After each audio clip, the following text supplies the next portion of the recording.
Hi everyone. మన వైజాగ్లో women's world cup జరుగుతున్న విషయం మీ అందరికీ తెలిసిందే. ఈ మ్యాచ్కి నేను మా ఫ్రెండ్ టికెట్ పట్టుకొని చాలా ఫాస్ట్గా వెళ్ళిపోయాము. సండే కాబట్టి మ్యాచ్ క్రౌడ్ కూడా చాలా ఎక్కువగా ఉంది. ఈ క్రౌడ్ అంతా దాటుకొని మా ఎంట్రీ గేట్ దగ్గరికి మేము రీచ్ అయ్యాము. ఎంట్రీ గేట్లో మా యొక్క టికెట్ చూపించి మేము లోపలికైతే వెళ్ళిపోయాము. ఫైనల్గా స్టేడియం లోపలికైతే మేము వెళ్ళిపోయాము. చాలామంది క్రౌడ్ వచ్చారు. ఇది వరకులాగా కాకుండా స్టేడియం చాలా కొత్తగా కనిపిస్తుంది. ఎందుకంటే మీకు కూడా తెలుసు, స్టేడియంలో చాలా మార్పులు జరిగాయి. స్టేడియం అయితే మొత్తానికి చాలా అందంగా కనిపిస్తుంది. వెళ్ళిన వెంటనే మన ఆర్సీబీ మెయిన్ బ్యాట్స్మెన్ పెర్రీ ఏమో మా దగ్గరికి వచ్చి నిలబడుకుంది. తర్వాత మాకు కేటాయించిన సీట్లలో నేను మా ఫ్రెండ్ కూర్చున్నాము. మేము వెళ్ళేసరికి స్మృతి మందన, ప్రతిక బ్యాటింగ్ ఆడుతున్నారు.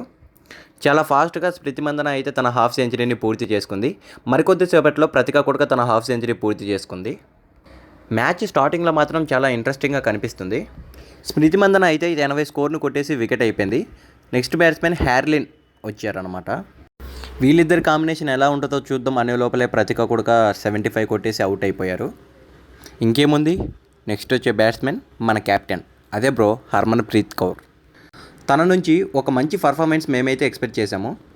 కానీ 17 బాళ్ళకి 22 పరుగులు చేసి తను కూడా వికెట్ అయిపోయింది. మ్యాచ్ అయితే కాసేపటి తర్వాత నాకు చాలా బోరింగ్గా అనిపించింది. మా ఫ్రెండ్ అయితే చూడండి బ్రో, అదిగో అమ్మాయి నచ్చిందనేసి ఆ అమ్మాయికి అయితే లైన్ వేస్తున్నాడు. అలా కాసేపటి తర్వాత స్కోర్ 250కి అయితే చేరుకుంది. ఏకంగా మా ఫ్రెండ్ అయితే మ్యాచ్లో పడుకొని పోయాడు. ఒకసారి చూడండి. అందరికీ ఎలా అనిపించిందో మాకు తెలియదు, కానీ మాకైతే కొంచెం బోరింగ్ అనిపించింది ఫ్రెండ్స్. సో మ్యాచ్ సగం మధ్యలోనే మేమైతే స్టేడియం నుంచి బయటికి రావడం అయితే జరిగింది. నా ఎక్స్పీరియన్స్ ప్రకారం ఉమెన్స్ మ్యాచ్ కొంచెం బోర్ కొడుతుంది అని మాకు అనిపించింది. మీ అభిప్రాయం ఏంటో కామెంట్ చేయండి ఫ్రెండ్స్.